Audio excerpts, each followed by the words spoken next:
Shalom, nous allons étudier le Daf Mem Zayin dans Masechet Yoma. Nous reprenons à la nouvelle Mishnah, donc nouveau Perek.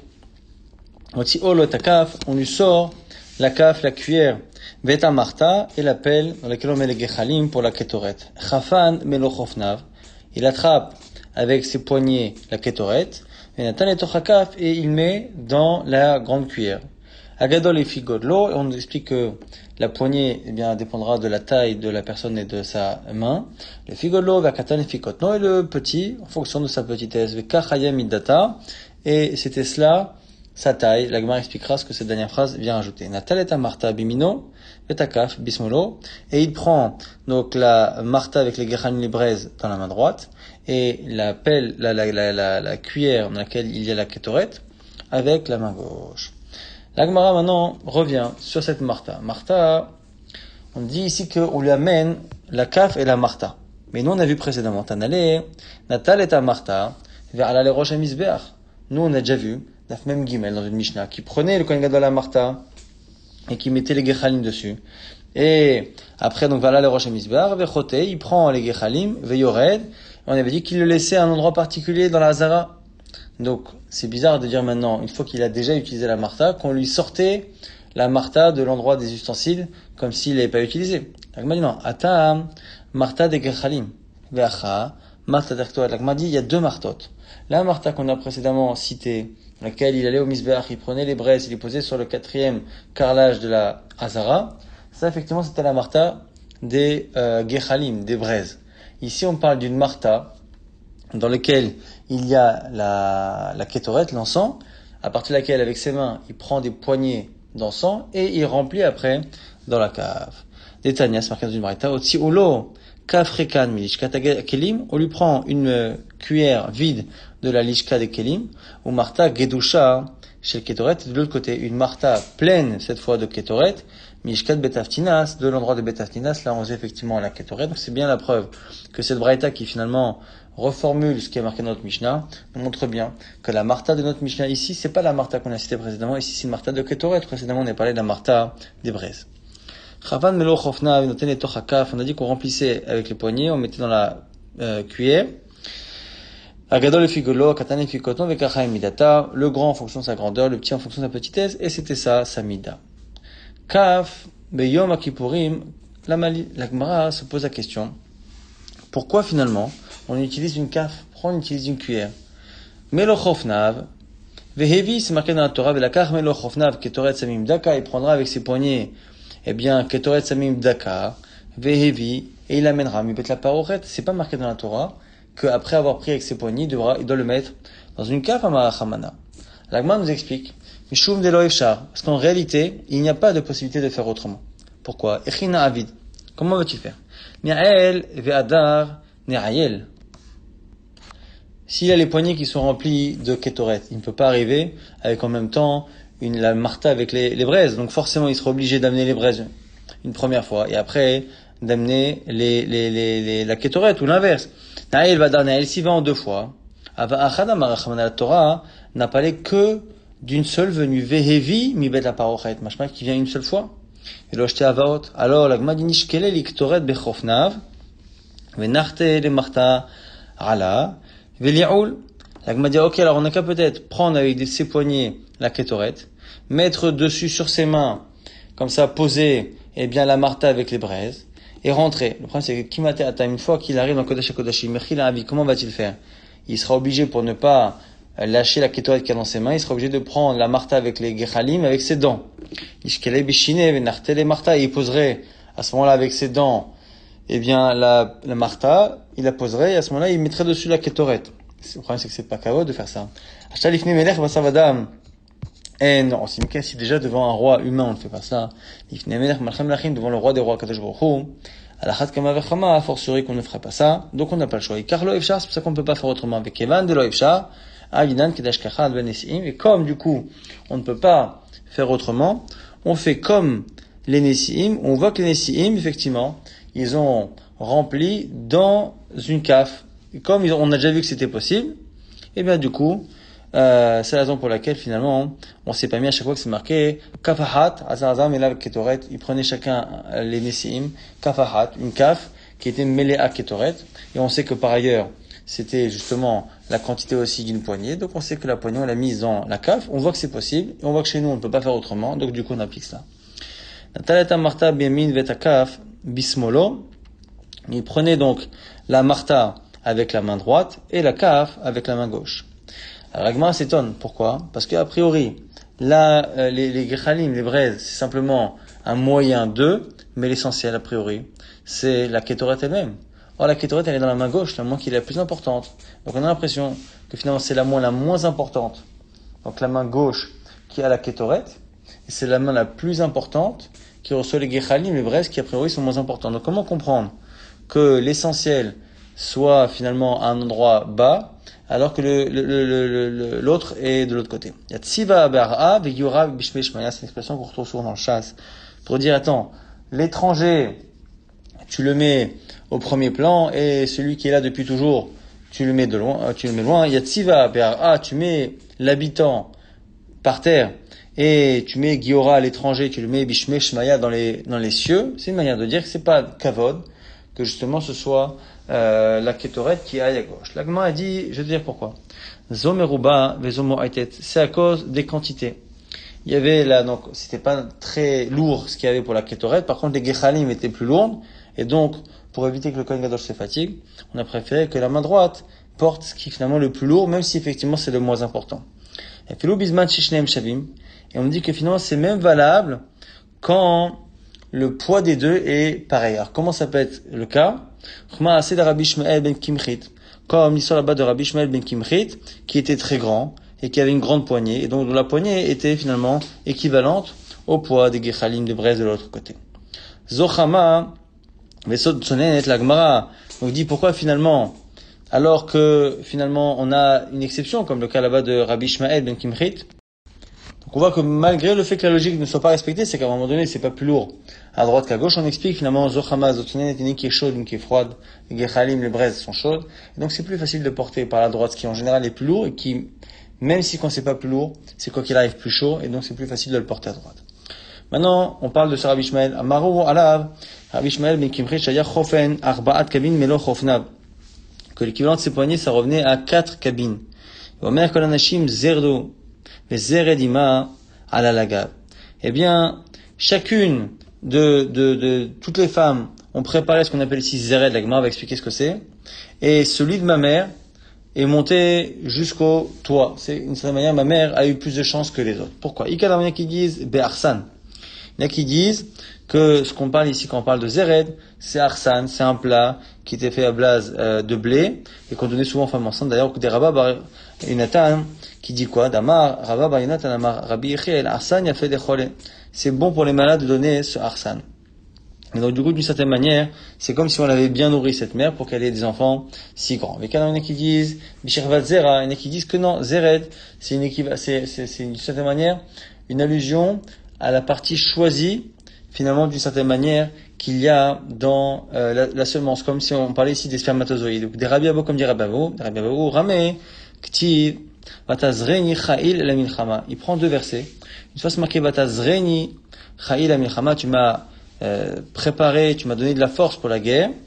Et au Urti, c'est marqué par ailleurs dans Tehilim, Vate'azreni Cha'il la Milchama. Le même expression, sauf que cette fois il y a un Aleph.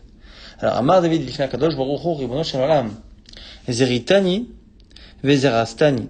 Tu m'as finalement choisi, tu as choisi le mieux finalement dans la semence de mon père. Vezerastani, et finalement tu as fait, finalement tu m'as rendu zélé, tu as fait de moi finalement le meilleur de ce qui était possible. Et c'est une allusion donc à ce genre de logique que on expliquerait comme ça la vie de Rabbi Ishmael ben Kimchit quand il expliquait pourquoi il était étonné d'une certaine manière de sa taille et de la taille de ses poignets. À moi là, Rabbi Ishmael ben Kimchit, on raconte à son propos par Machat, Siper Dvarim ima Rabbi Yichad Bashuk. Une fois, il était en plein Avodat de Yom Kippourim, il est sorti pour discuter avec un passant, avec un marchand Bashuk. Il n'avait pas le choix a priori, alors qu'il était Kohen Gadol, mais il s'est Sinora Mipiv, Al-Begadav. Et le non-juif a finalement positionné sur les habits du Kohen Gadol, ce qui l'a rendu tamé. V'nichnas yeshvav achiv, et c'est son frère qui a dû le remplacer. V'shimel shartav, v'rata iman shte kohanim gdolim beyam echad. Et cette femme-là, leur mère, du coup, a vu deux de ses enfants être Kohen Gadol le même jour. Histoire similaire. Veshuv, Amoalav, Rabbi Shmuel ben Kimchit, Pamachat Etza, Vesiper, Imadon Echad Vashuv. Une fois, c'est pas un rabbi, c'est un Adon, un maître. Pareil, Vinizat Sinora Mipival Begadav, Yernas Yosef Achiv. Cette fois, c'est un autre frère, Yosef, qui l'a remplacé. Et Shimesh Tartav, pour les mêmes raisons, il l'a remplacé. Rata Iman, Shte Kohanim Gdolim Beyom Echad. Et, donc encore une autre fois, eh bien, cette mère-là, cette femme-là, a vu le même jour deux de ses fils être Kohen Gadol. Dans Rabbanan, on a une braïta qui nous dit, Shiv'a banim ayula les kimchit. Elle a eu 7 enfants. 7 garçons. Mais kulam shimshu bekunak de là. Les 7 ont été à un moment donné, Kohen Gadol. Amrou la chamim, les sages lui ont dit, mais asit shizachit lekar. Qu'as-tu fait pour mériter cela? Abraham leur a dit, miyamai lora'o korot beiti kal aïsari. Jamais les murs de ma maison n'ont vu mes cheveux. Donc, d'une certaine manière, elle était particulièrement pudique. Amrou là, ils lui ont dit, c'est pas vrai. Amrou, arbe asuken, velo aïlou. Beaucoup ont fait comme ça. Et ça n'a pas fonctionné, donc c'est pas forcément la raison. Tanou, Rabbanan, maintenant, on nous rapporte une braïta. Dans cette braïta, on parle ici de la poignée de farine qu'on apporte pour les menachot, pour les offrandes de farine. C'est marqué là-bas, bekumtso. Ve'erim mimeno, il soulèvera là-bas, bekumtso, donc avec sa poignée. De là, on apprend, shelo ya'aseh midda la komet. Il faut pas utiliser un ustensile qui remplacerait la poignée. C'est-à-dire qu'on pourrait mesurer, par exemple, la contenance d'une poignée et faire un ustensile qui contient exactement cette contenance et l'utiliser. Non, ça, c'est marqué bekumtso, avec sa poignée. Il doit utiliser sa poignée. Ça, c'est pour la mincha. La question maintenant est posée pour la ketoret de Yom Kippourim. Iba eleu. Ma'o she'aseh midda la chafina. Pour la misa, justement, de chafina de Kippour, est-ce que on a le droit d'utiliser un keli qui serait exactement équivalent à la poignée du Kohen Gadol? Atam, ou dirtiv bekumtso avalachad loktiv bechofnav. Et là, la Gemara nous pose la question. Est-ce que finalement, c'est différent? Parce que là-bas, c'est marqué bekumtso avec sa poignée. Chez nous, c'est marqué non. C'est pas marqué bechofnav avec sa poignée. C'est marqué melochofnav. L'équivalent du remplissage de ses poignets, il prendra ketoren zaim daka. Donc l'eau, c'est différent. Odilma, ou peut-être que comme c'est marqué mélo, c'est marqué à chaque fois que c'est quelque chose de rempli, à chaque fois on remplit la poignée, et bien de la même manière que dans la mincha, c'est une poignée remplie, mais une poignée qui est vraiment utilisée techniquement avec sa main, et non pas avec un ustensile équivalent, et bien peut-être que chez nous aussi dans Ketoret, ce serait pareil. Là, Gemara essaie de répondre avec la Mishnah. Tashma, vekach aita midata. Après avoir dit qu'il prendra justement ses poignets en fonction qu'ils soient grands ou petits, c'était ça sa mida. Alors qu'est-ce que ça veut dire? Maïlav, chez Imrat Salasot mida, on sait. N'est-ce pas qu'en disant c'était ça la mida, c'est une manière de dire que finalement, on se fiche finalement qu'il utilise en pratique sa main, c'est juste pour te dire que c'est ça la mida. La mida, c'est la poignée du Kohen Gadol, qu'il soit grand ou qu'il soit petit, sa poignée c'est la taille. Vekach haïta midata, pour dire que finalement c'est le volume qui est important, et qu'on l'utilise avec sa main en réalité, ou avec un ustensile équivalent, ce serait pareil. La Gemara dit non, c'est pas une preuve. Lo, achi kamar, vekar, haya choser, vechofna lifnim. Ici, on vient de nous apprendre que après avoir pris la kétorette une première fois dans sa main, l'avoir mis dans la caf, quand il revient dans le côté kodashim, il faudra reprendre ce qui est dans la caf et le remettre dans ses poignets. Le problème, c'est que c'est une marloquette. La Gemara dit, shmad mina, chofen, vechoser, vechofen. Si c'est ça, tu peux déduire on a la réponse à une marloquette qui est une question, donc est-ce que on fait une deuxième chafina dans le Kodesh Kodashim? Donc la Gemara dit en fait il y a deux réponses possibles. Dilma imratsa la sot mida ose. Quand on dit kachaya midata, ça peut soit effectivement vouloir dire qu'on a le droit de ne pas utiliser la poignée, mais finalement d'utiliser un ustensile tant qu'il a exactement le volume, la contenance de la poignée. Inami ou sinon, shelirzar, mesheliotir, ou sinon, ça peut vouloir dire qu'on doit vraiment pas du tout dépasser la mesure. Donc au final, on a plusieurs lectures possibles, ce qui fait qu'on a ni la preuve qu'on peut utiliser un keli à la place de la poignée, ni même la réponse claire à la marloquette, ce qui est une chafina ou une deuxième chafina dans le Kodesh Kodashim, parce que finalement, à chaque fois, on peut proposer une autre lecture. On a une braïta maintenant qui nous dit Melo kumtso. On revient à la mincha justement. Melo kumtso. La Gemara pose la question est-ce que yachol mevorat? Est-ce qu'on pourrait même le faire avec ce qu'on appelle une mincha ici qui est mevorat? On parle ici d'une poignée dans laquelle la farine finalement déborderait. Donc est-ce que ça marche ou pas? Tamulomar, bekumtso. Bekumtso, il faut prendre que ce qu'il y a dans la poignée et pas ce qui en ressort. Donc, dire si ça, peut-être qu'on peut prendre que ce qu'il y a, ce qu'on prend avec le bout des doigts, on n'est pas obligé peut-être de la remplir. Tamuloma, melo kumso. C'est pour ça que c'est marqué. Kamatz misham, melo kumso, une poignée entière.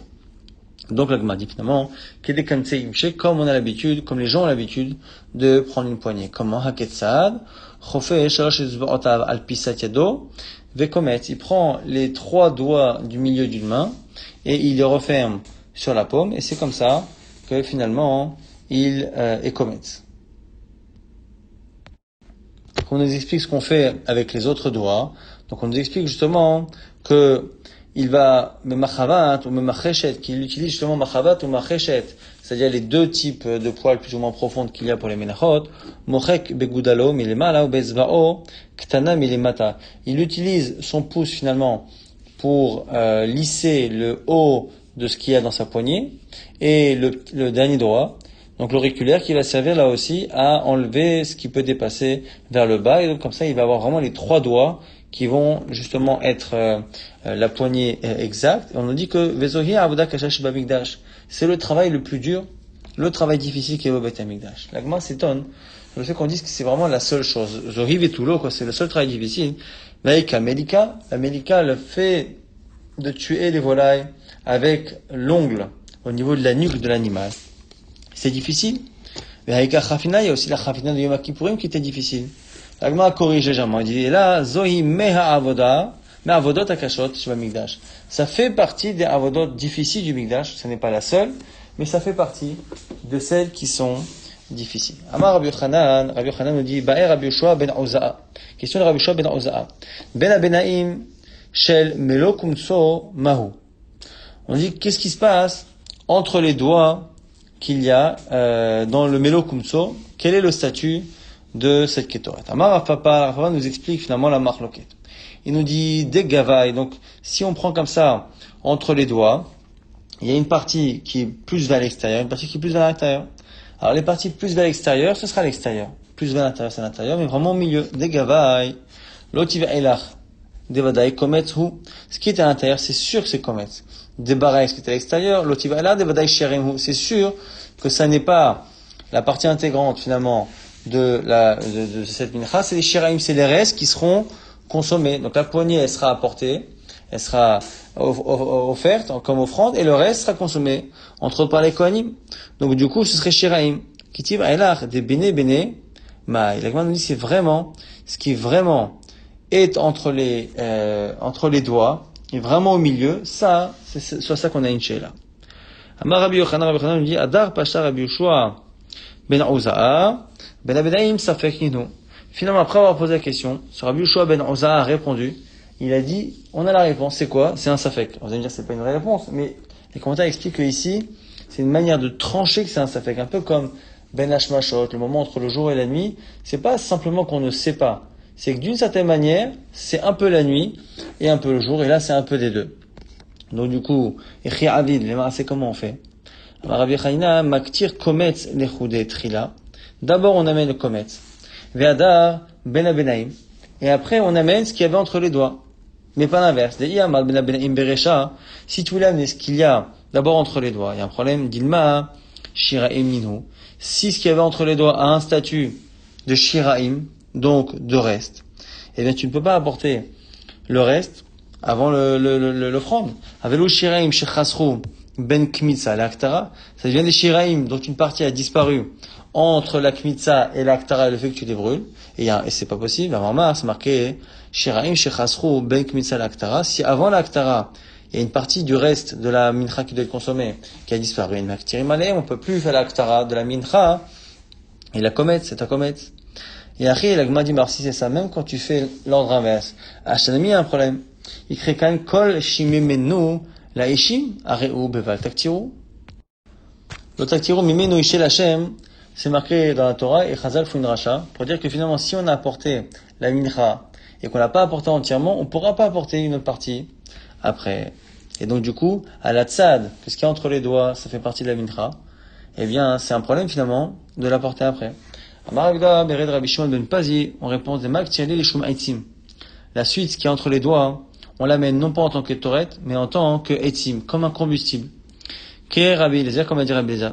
Netanya, Rabbi Eliezer Omer, les reach nichoach yitamale, avalatamale shum aisim. Tu n'as pas le droit, effectivement, d'apporter quelque chose dont une partie de l'offrande a déjà été offerte. La suite, tu peux pas l'apporter en tant qu'offrande. Parce que les reach nichoach, tu peux pas.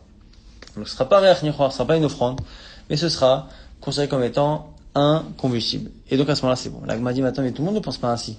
Anicha de Rabbi Eliezer. Et là, les Rabbanan. Selon Rabbi Eliezer, ça va, selon Rabbanan, mais Kalemema. Donc on voit que cette réponse n'est pas satisfaisante pour tout le monde. Amar Marie des Kamsei Shmene, la seule solution, c'est finalement la Khatrila d'utiliser des Kohanim Goudalim, des Kohanim qui sont très gros, de telle sorte à ce que finalement la pression de la chair fait qu'il n'y a pas de quoi laisser des espaces entre les doigts pour que finalement la Ketoret s'y perde. C'est cela, du coup, mais même selon Rabbi Eliezer, Nami, les Khatrila des Kamsei Shmene, même selon Rabbi Eliezer, on va utiliser les Khatrila, cela plutôt que d'utiliser d'avoir un safek et d'utiliser, d'importer après ces ktorettes entre les doigts comme etzim, comme combustible. La Gemara va apporter plusieurs sheilot de Rav Papa sur la mincha et sur la ketoret et on donne le siman pour se rappeler bena benaim, pachat, ou machat, ou pizev, echichev, bachafinat, chavero, siman. Ba'e Rav Papa, question de Rav Papa. Bena benaim shel melo chofnav mahu. Donc ce qu'il y a justement entre les doigts de la ketoret, Mahou, quel est le statut? La Gemara du Gmaï, quand il va laisser quoi la sheila? Igamar melo, mais atamaï noir. Si au final, on a posé la question effectivement dans la mincha. Dans la mincha, on a déjà dit que c'était un safek. Après, non, tu poses la question sur ketoret. Dans la ketoret, on a déjà vu, il y a déjà une discussion. Est-ce qu'on fait une zeracha pour transposer ce qu'il y a dans la mincha à chez nous? Melo, comme c'est marqué melo, on avait vu ça par rapport au keli. Est-ce qu'on peut utiliser un keli? Alors, dans la mincha, non. Dans Ketoret, ça dépend. Est-ce que on fait l'exarcha melo? Alors, elle m'a dit, c'est la même chose ici. Si on fait l'exarcha melo, ça veut dire que ce qu'on dit dans mincha est valable ici. Et donc, le statut de Bena Benaim, c'est le même qu'ici. Et si on fait pas cet archa, c'est différent. Aïnoir. La Gemara, elle explique différemment le doute de Rafapa. Rafapa, Rikabale, c'est ça la question. Melo chofnav, vehevi beinan, veika. Est-ce que ce qu'on doit amener, eh bien, la hava'a, elle est par rapport à Melo Chofnav, à ce qu'il a rempli avec sa main. Et donc, à ce moment-là, il l'a amené. Odilma, velakar, vehevi beinan. Ou est-ce que finalement, on demande à ce qu'il amène velakar, ce qu'il a pris. Et il y a une différence, parce que ce qui est entre les doigts, ça fait partie peut-être éventuellement de Chofnav, de sa poignée, mais c'est pas quelque chose qu'il a pris consciemment. Il n'a pas fait exprès de le prendre. Et donc, si on dit qu'il doit amener ce qui est dans sa main, eh bien, il amène ce qui est entre les doigts. Si on dit qu'il doit apporter et être maktir, ce qu'il a consciemment pris, velakar, ça, voilà, ça n'est pas inclus. Donc c'est ça la sheila de Rafapa. Et là, Gemara dit, il n'y a pas de réponse. Rafapa continue à poser des sheilot. Amar Rafapa, pshitali, c'est évident pour moi au sujet de la mincha, mais l'okum tzok et des kamteinche, que la kmitza dont on parle doit être faite comme les gens ont l'habitude de faire. Mais dans certains cas un peu originaux, eh bien, la sheila se pose. Si il a utilisé le bout des doigts, il a avancé sa main, avec le bout des doigts, il l'a ramassé, il l'a mis après dans sa poignée. Mahou. Milmata, les mala, il a fait de bas en haut. C'est-à-dire qu'il a mis sa main à l'envers, et il a ramassé comme ça, en baissant sa main, il a ramassé petit à petit la poignée. Mahou. Minas dadim, s'il a posé la main toujours à l'envers, et il a baissé sa main de telle sorte à ce que finalement, la ketoret monte entre les doigts, mahou, dans tous ces cas, la Gemara dit teku. Amarafa pa pshitali, maintenant il parle de la chafina de Yom Kippourim. Pour moi, c'est évident que Melo Chofnav, la fameuse poignée, ben, qu'elle est chafnit, c'est comme les gens ont l'habitude de faire. Mais les mêmes questions se posent. Ba'er afapa, chafan barachez boota, mahou, milmata, milmala, mahou, minatzad, mahou. Toujours les trois mêmes questions. Et après, chafan, bazou ou bazo. Si séparément, il a fait avec ses deux mains, eh bien, c'est Chofnav séparément. Avec Herman, et après, il a tout rassemblé. Zo et Mahou. Et là-dessus aussi, la Gemara tranche, Tekou, il n'y a pas de réponse à ces questions.